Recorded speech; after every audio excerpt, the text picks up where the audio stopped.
Un aplauso para la gloria del Señor. Muy bien. Qué bueno, qué maravilla el volverles a ver en la mitad de la semana y poder estar con ustedes el día de hoy. Nada más quiero pedirle que pueda abrir su Biblia en la epístola a los Romanos, y nos hemos quedado en el capítulo 4. Y ahí pues hemos comenzado a revisar el verso 17. La porción de versículos que demanda la perícopa, o sea, donde está construida la idea. O sea, la perícopa es donde está el concepto, la idea de la porción que vamos a estudiar. Comprenden los versículos del 17 hasta el 22. Pero la semana pasada nosotros terminamos el 16, pero como tiene relación en la idea con el 17, hay que retocarlo un poquito. Así que les pido que nos pongamos en pie para poder leer la Biblia. Muy bien, perdone que lo moleste, yo sé que ya estaba bien acomodado. ¿Por qué lo digo? Porque pues de eso se trata. Vamos a leer la porción de versículos y para entender cómo vamos por la fe, ¿verdad? Cómo caminamos por la fe. El título del mensaje es Esperanza, Esperanza. Veamos el verso 17. Como es el cual da vida a los muertos y llama a las cosas que no son como fuesen. Conforme él creyó en esperanza contra esperanza para llegar a ser padre de muchas gentes, conforme a lo que se le había dicho, así será tu descendencia. Y no se debilitó en la fe al considerar su cuerpo que estaba ya como poco dudó por incredulidad de la promesa de Dios, sino de que era también poderoso para hacer todo lo que había prometido, por lo cual también su fe fue contada por justicia. Oremos. Padre, nuestras vidas, nuestros corazones, te damos la gloria y la honra solamente a ti, en el nombre de Jesús. Amén y amén. Tomen asiento. Muy bien. La semana pasada le dimos prácticamente un golpe, un asalto al concepto de la ley, ¿verdad? Y los que se acordarán de la enseñanza de la semana pasada, estuvimos hablando en los versos 13 al 16 y estuvimos haciendo unas consideraciones importantes con respecto a salvarse. Entonces, ¿por qué no podemos ser salvos por la ley? Porque la función de la ley no es salvar. Y eso es lo que nos dijo los versículos anteriores. La función de la ley es señalar el pecado, condena, no salva la ley. Todo aquel que crea que porque cumple los 10 mandamientos se va a salvar, está completamente perdido. Ahora, el caso del día de hoy nos trae elementos importantes con respecto a la salvación, basada en la fe de Abraham. Abraham, en un momento determinado, recibió la promesa de Dios de poder su esposa quedar embarazada. Y lógicamente eso no pasó tan fácilmente. Tuvieron que pasar varios años para que se concretara esa promesa.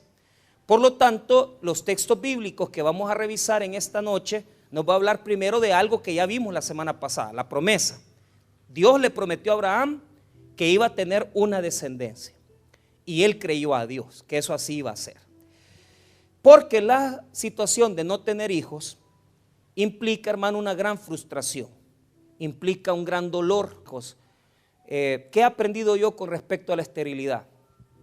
Mira, la esterilidad, si Dios no te dio hijos a ti, si no te va a permitir criar tus hijos, es para que te permita criarlos de otra persona. O sea, si no tienes hijos, la adopción es una forma de resolver ese tema.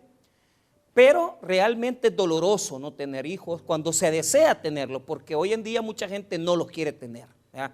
Mucha gente hoy en día no quiere embarazarse. Las muchachas en Europa los 40 años llegan y prácticamente no quieren ni casarse. Mi cuñada tiene 40 años, y estaba en ese tema del embarazo, pero dice el doctor, mira, le dice, una mujer de 40 años en adelante es un riesgo su embarazo. ¿Qué dice? ¿Qué dice el común denominador? Este testimonio, el no poder tener hijos, es como tener un duelo, es como un duelo invisible, es como que alguien se te muera y no poder decir nada, porque la gente que no tiene hijos anda ahí caminando, pero usted no sabe, ¿verdad?, que ellos están padeciendo un tremendo dolor, porque probablemente están intentando tenerlo y no pueden. Entonces este testimonio lo recibimos, ¿verdad?, esta página de España es una página de testimonios y dice así: esta barcelonesa de 53 años atravesó 4 fecundaciones in vitro, fracasadas y 4 abortos.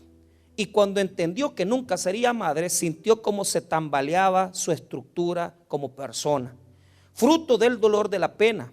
Socialmente, además, se vio desdibujada entre los indeseables estereotipos de la madrastra. Oiga bien, ¿por qué razón? Porque cuando la persona no tiene hijos, si usted se da cuenta, las caricaturas y las películas las pintan como una bruja, como una madrastra que no tiene hijos, como la loca que cría gatos porque no pudo tener hijos. Eso es lo que hace Hollywood, ¿verdad? Es lo que crea. Su vida entera perdió valor, porque ella, como el mundo a su alrededor, consideraba que ser mujer es igual a ser madre.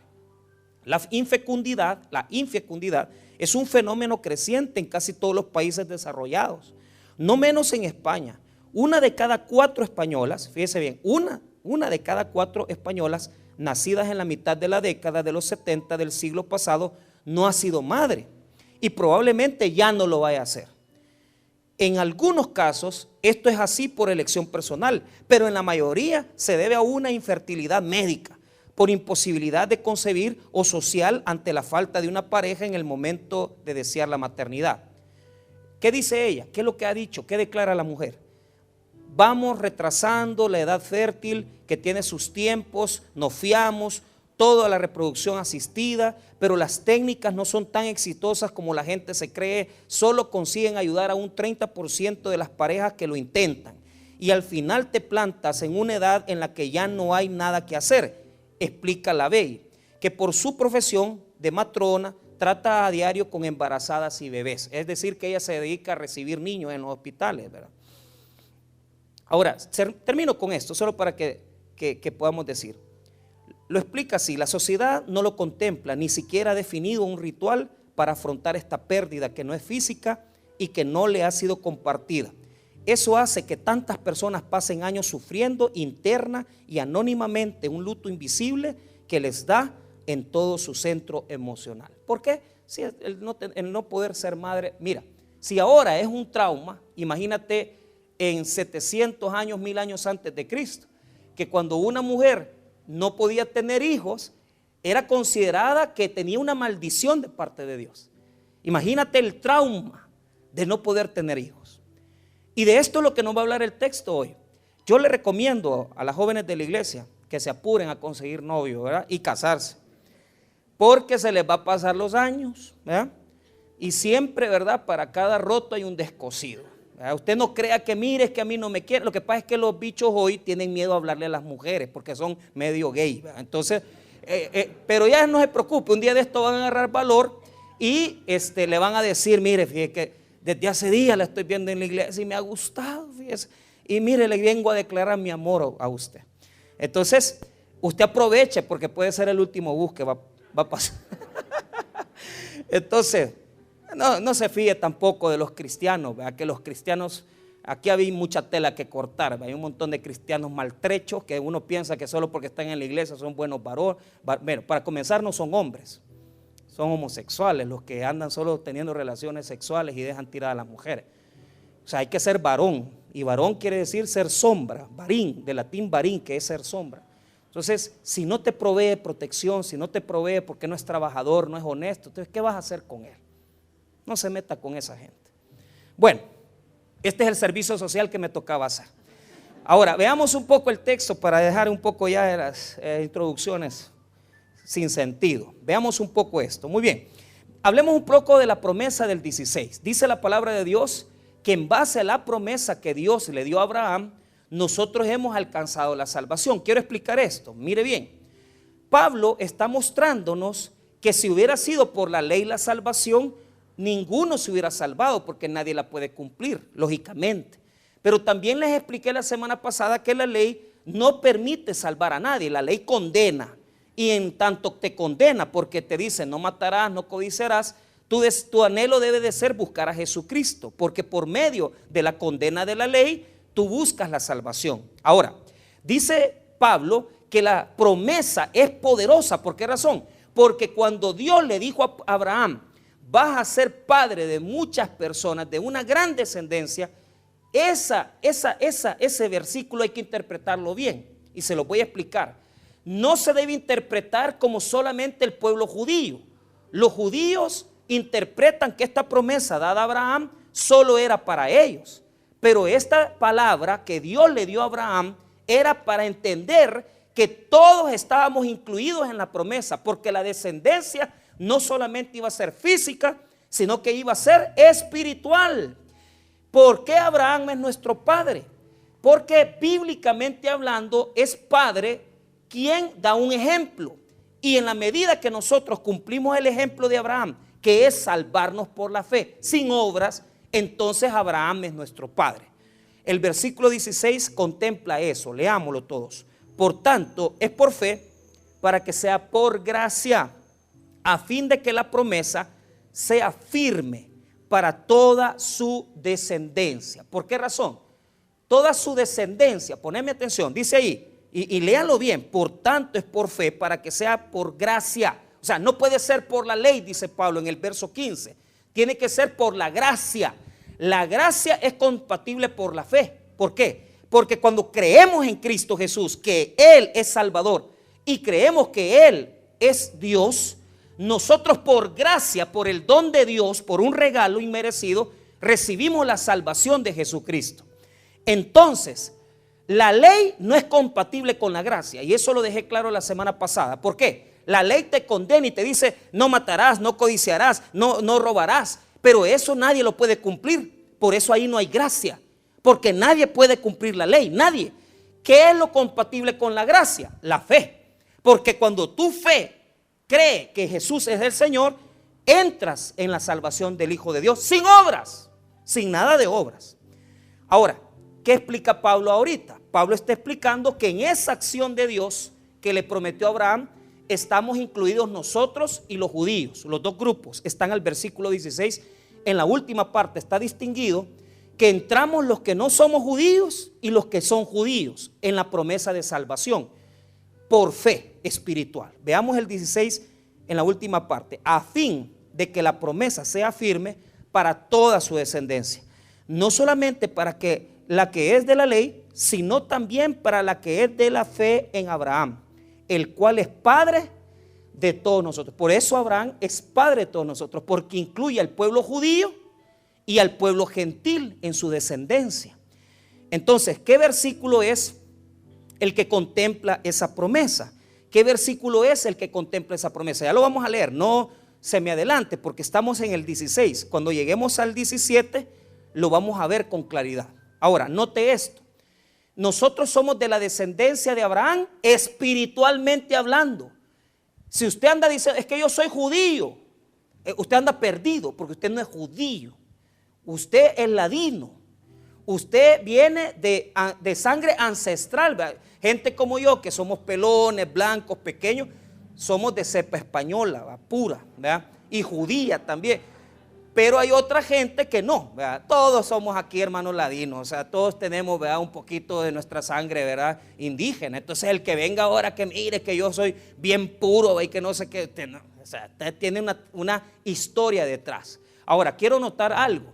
Lo que dice aquí es que la descendencia toda es espiritual, y eso es lo que quiero notar en usted.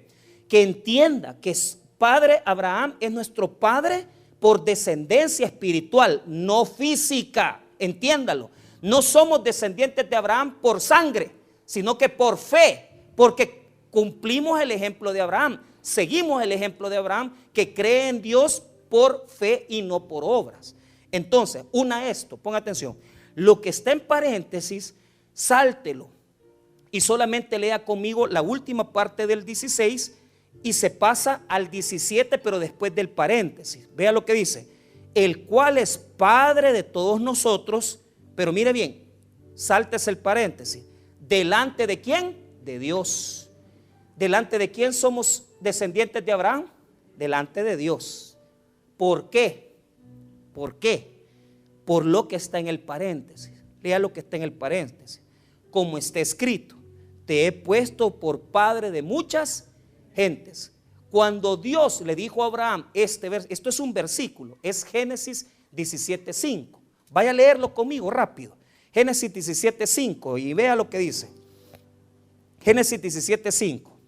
Cuando Dios le dijo a Abraham, te voy a dar una descendencia grande, ahí estábamos nosotros ya incluidos en la promesa. 17:5. Y no se llamará más tu nombre Abraham, sino que será tu nombre Abraham, porque te he puesto por padre de muchedumbre ¿de qué? De gentes. Mire bien, aquí le cambió el nombre Dios a Abraham. Abraham significa padre enaltecido. Abraham, Abraham, que significa Abraham, significa padre enaltecido. ¿Y qué significa Abraham? Padre de muchedumbre de gentes. Eso es lo que significa. Entonces, cuando Dios le dijo esto a Abraham, ahí estábamos nosotros por descendencia espiritual.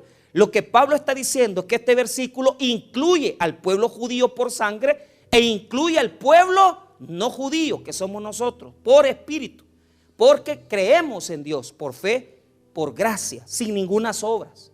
No tenemos obras para salvarnos, solo por la fe.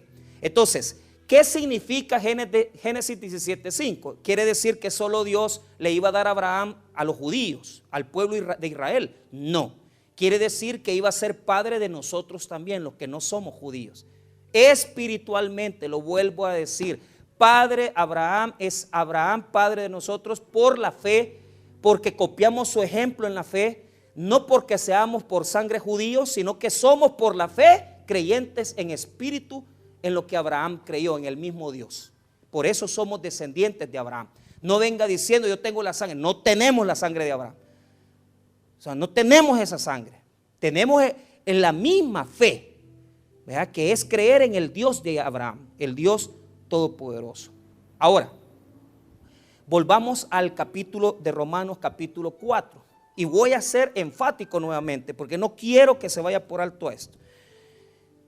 Dice Pablo en el 16 al final, afirma que Abraham es padre de todos nosotros. Y vuelvo a leer sin tomar en cuenta lo que está en el paréntesis, el cual es padre de todos nosotros. Verso 16, no lea lo que está en el paréntesis.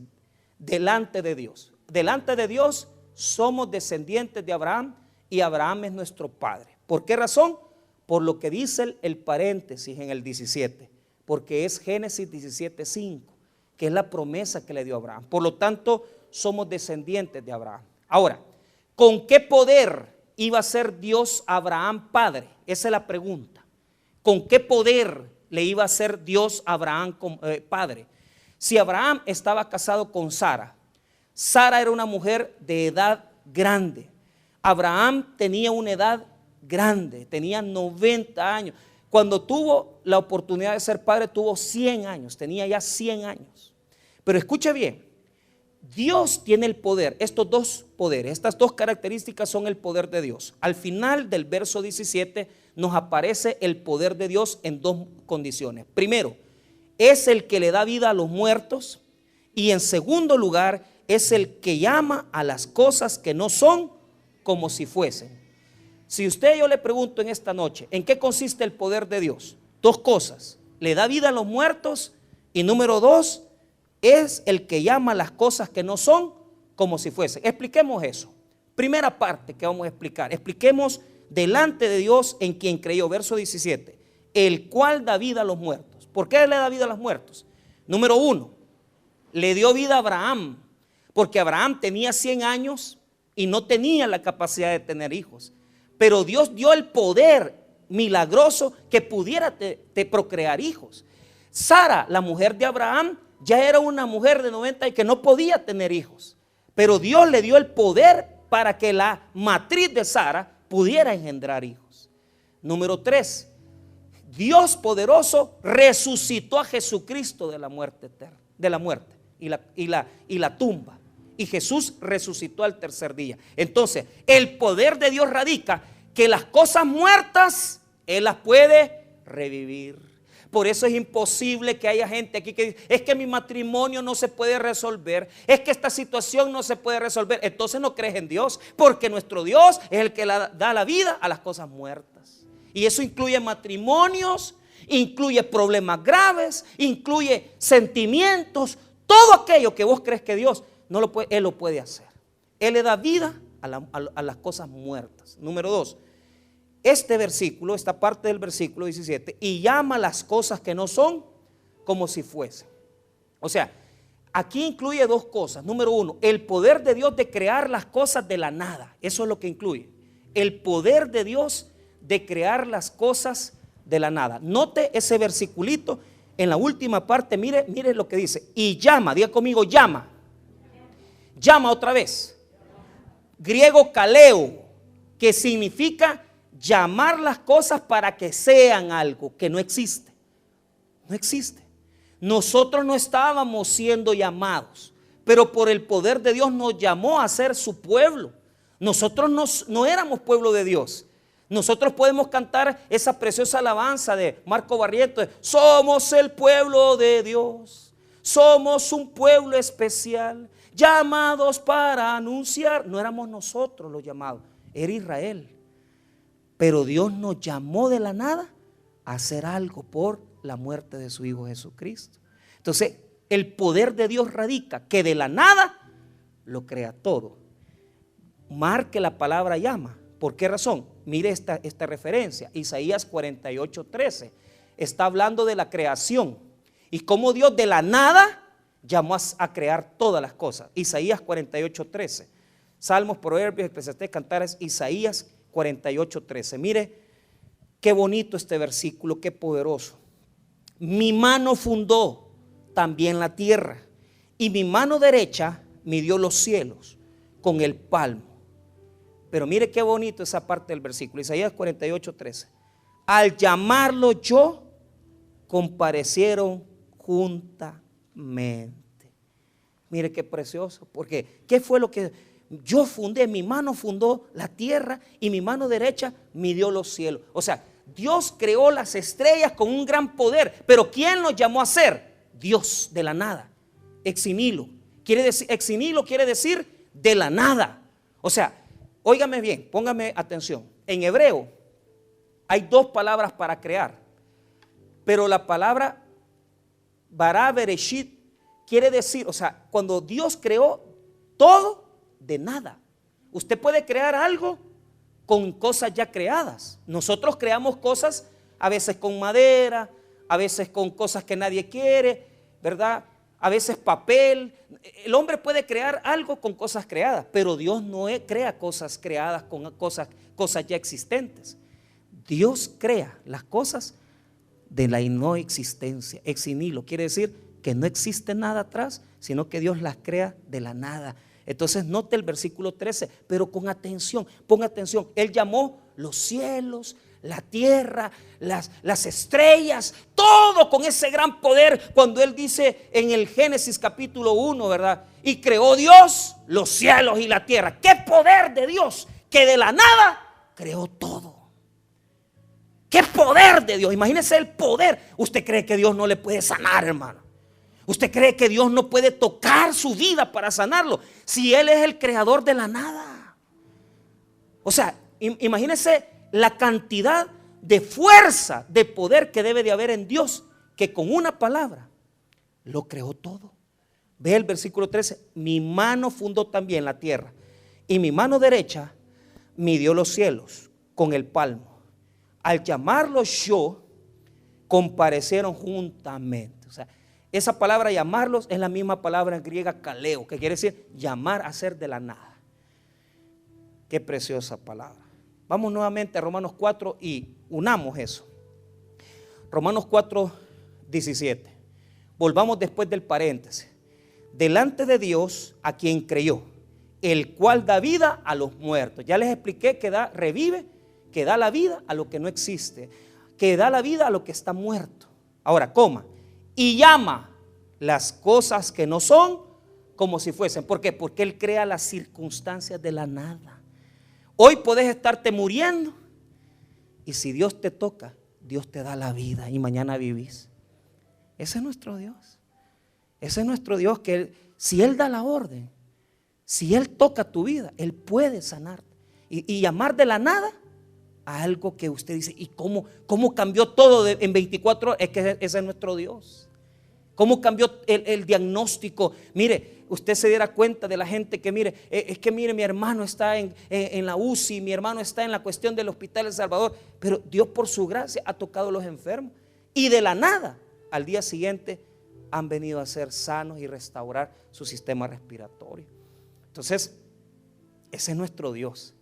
Y así con ese poder nos llamó a nosotros a ser su pueblo. Porque no había forma que fuéramos su pueblo. Pero como Israel lo desechó a Jesucristo, Dios nos llamó a nosotros a que de la nada viniéramos a ser hijos de Dios. Y ahora nosotros tenemos el privilegio de ser el pueblo de Dios. No éramos llamados, pero Dios nos llamó por el rechazo de Israel. Ahora, entrémosle al 18 y veamos qué es esperanza contra esperanza. Pregunta aquí, ¿qué es esperanza contra esperanza? Verso 18. Él creyó en esperanza contra esperanza. Aquí comienza el ejemplo de Abraham. Póngalo con un lapicero, el ejemplo de Abraham de la fe, para que nosotros creamos también. Pero ¿qué significa eso de creer en esperanza contra esperanza? Leamos lo que dice después de la coma. Para llegar a ser padre de muchas gentes, conforme a lo que se le había dicho. Así será tu descendencia. ¿Cuáles son las palabras importantes del texto 18? Son dos: esperanza contra esperanza, y la más importante de todas, así será tu descendencia. Fíjate bien, aquí hay personas que es que el pastor fulano declaró que yo iba a ser sano y no sanó. Es que el pastor Mengano declaró que yo iba a ser, mañana me iba a resolver el problema y no se resolvió. Es que ese es el punto. ¿En qué tenés la fe? ¿Por qué razón? Porque Abraham creyó en esperanza contra esperanza, y ahorita lo explico. Porque Dios le había dado una promesa. ¿Cuál había sido la promesa que Dios le dio a Abraham? Que iba a tener una descendencia grande. Entonces, ¿cuál era la fe de Abraham? ¿Cuál era la esperanza? Lo que Dios le había, ¿qué? Dicho. ¿Dónde está eso? Mire, al final del 18, pero ponga atención. Para llegar a ser padre de muchas gentes, conforme a lo que se le había dicho. Ahí está la palabra clave. ¿Quién le dijo eso? Así será tu descendencia. ¿Quién se lo dijo? Dios, en Génesis 15:5. O sea, Abraham, Dios le dijo, vas a tener una descendencia grande. Abraham tenía eso en su cabeza. Esa era su esperanza, que iba a tener una multitud de gentes, de descendientes. Pero el texto dice que creyó contra. ¿Por qué razón? Porque toda la evidencia dice que no puede ser. Cuando una persona cree en esperanza contra esperanza, quiere decir que los elementos humanos están contra la esperanza. La situación dice que no se va a sanar. La situación dice que no va a resultar. ¿Por qué Abraham creyó en esperanza contra esperanza? Porque ¿cómo va a tener un hijo a los 100 años usted? ¿Cómo va a tener un hijo? Es que eso es imposible. Ah, es que esa es la fe, mira. La fe es, el origen de la fe es cuando todo lo humano te dice que no puede pasar. Fíjate que, imagínate, Abraham hubiera tenido 25 años y Sara hubiera tenido 18. ¿Qué fe hay ahí? No hay fe. Porque vienen, tienen relaciones, tienen sus hijos. Pero cuando un hombre tiene 100 y su mujer 90, esa es la fe, mira. Y todas las evidencias están contra tu fe. Todas las evidencias están contra tu esperanza, porque dice que es imposible que tu hijo regrese a casa, porque dice que es imposible que resuelvas tu matrimonio, que te volvás a unir con tu pareja, porque es imposible que la situación se arregle. ¿Cuánta gente ahorita ha venido contra esperanza? Pero esto es lo bonito. Cuando todo está contra nosotros, cuando todo está en contra de nuestra fe, es ahí donde tenemos que creerle más a Dios. Porque entre más imposible sea la situación, es más posible que Dios haga un milagro. Y esto es lo que pasa aquí. Abraham creyó en esperanza contra esperanza, porque Dios le había dicho, te voy a hacer padre de muchedumbre de gente. Pero Abraham veía y decía, pues no puede ser.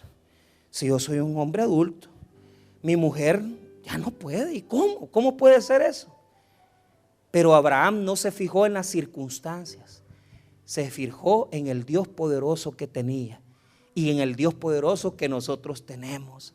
Si en esta noche has venido viendo tu cuenta bancaria, mira, yo te voy a decir algo. Fíjate que un día de esto estaba orando yo en mi locura por terrenos, para ampliar esto, para crecer. Y le digo, Señor, si yo, ¿cuándo yo he negociado un negocio grandísimo? Para mí negociar 150,000 pesos, eso es inmenso para mí. Y Dios me dice en mi corazón, ¿y cuándo has hecho las cosas con dinero? Me dice, si siempre las has hecho con el mejor recurso de todos, que es la fe.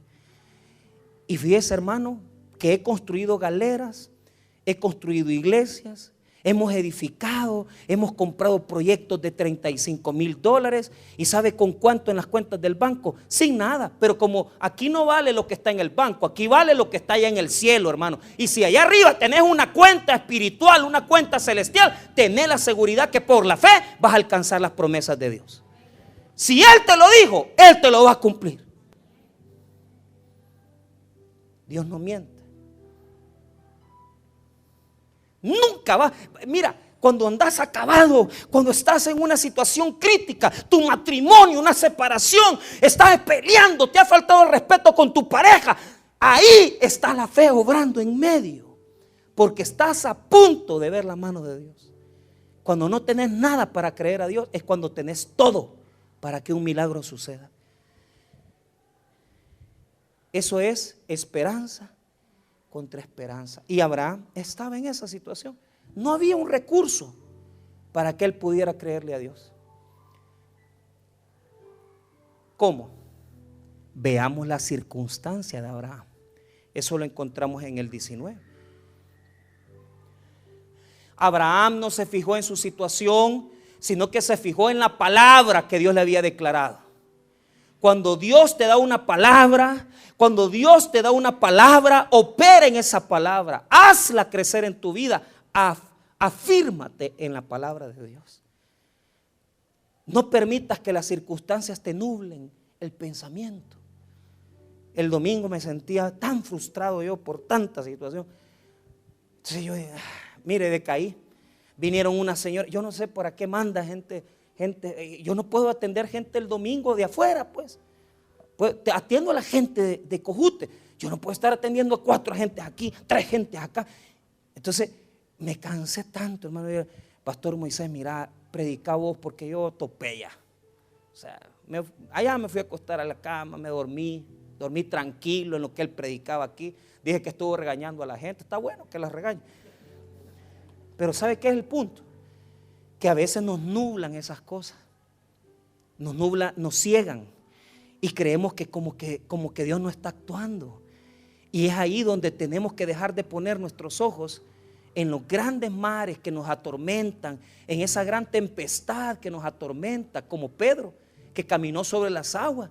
Pero en el momento que dejó de ver a Jesucristo y comenzó a ver la tempestad, se hundió. Así estamos muchos, hundiéndonos en nuestra situación, negativos, bajando la guardia, ya no aguantamos, estamos con una situación como que no vamos a salir adelante. Yo te voy a decir algo, hermano, no dejes de poner tus ojos en Jesucristo, porque si los pones en Él y no en la tempestad, te vas a dar cuenta que Él te va a dar la mano y vas a salir de ese hoyo en el que estás viviendo. Poné tus ojos en Cristo, porque Él te va a sacar de la prueba.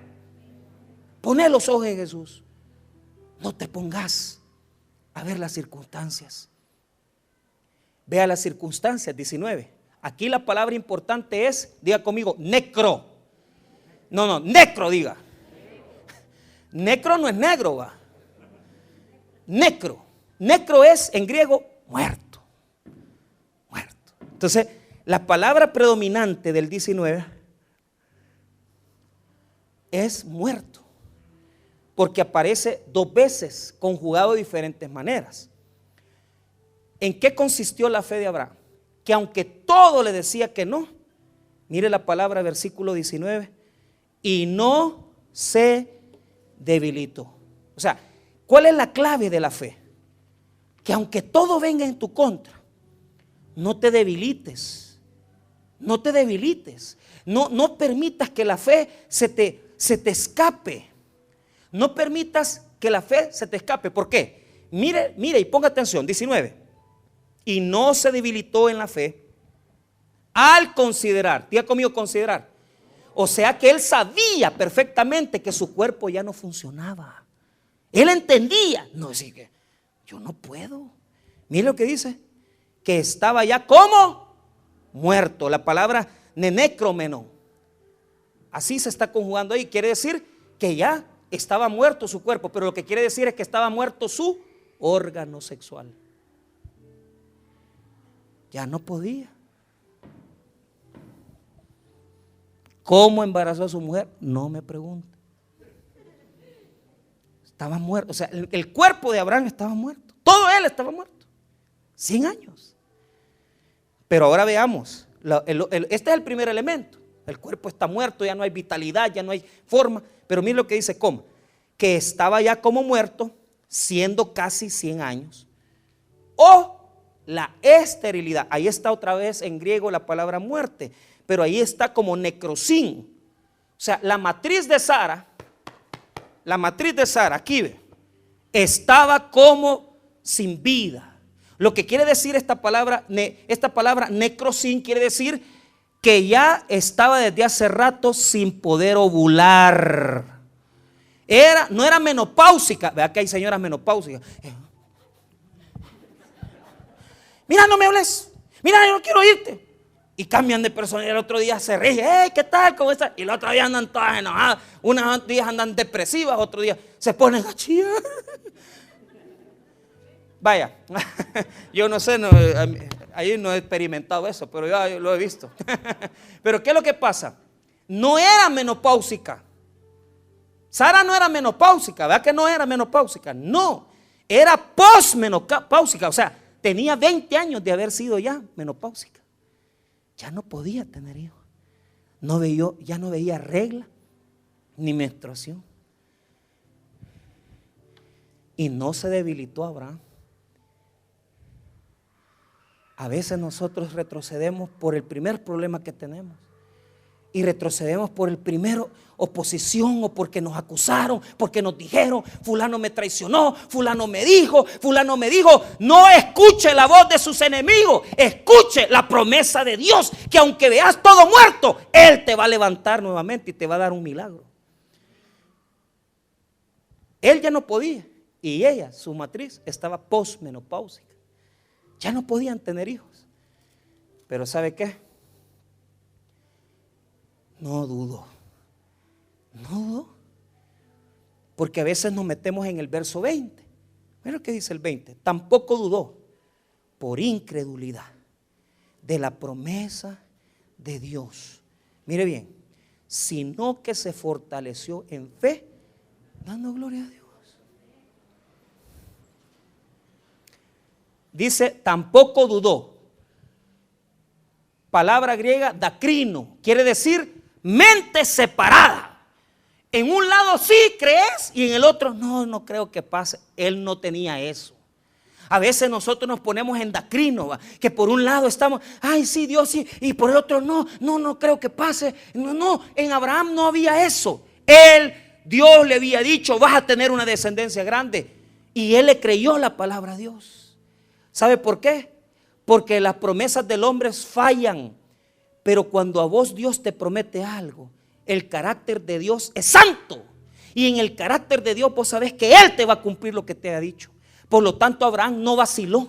Abraham no dudó en su mente, no tuvo en su corazón inquietud, no se separó en ningún momento, sino que a pesar que no veía que la mujer quedaba embarazada, a pesar que pasó 1 año y no quedaba embarazada, 2 años, 10 años y no quedaba embarazada, él le seguía dando gloria a Dios, hermanos. Cuando las cosas no estén pasando, cuando vos decís, ¿y cuándo esta cosa va a cambiar? De gloria a Dios.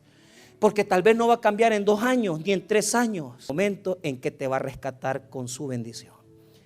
Dale gloria a Dios. Levantate en la mañana, Señor, no tengo trabajo, dale gloria a Dios. Levantate en la mañana y si no ves que las cosas cambian, tu marido alcohólico, tu hijo perdido, dale gloria a Dios. Porque Él es el Dios que revive a los muertos y es el Dios que llama las cosas que no son como que fueran. De la nada hace las cosas. Dale gloria a Dios. aunque a veces llores, aunque a veces te inquietes, aunque a veces derrames tus lágrimas, dale gloria a Dios. Cuando tengas dudas, cuando tengas miedo, dale gloria a Dios. ¿Qué logró Abraham? Tener su hijo en sus brazos. Mire el 21.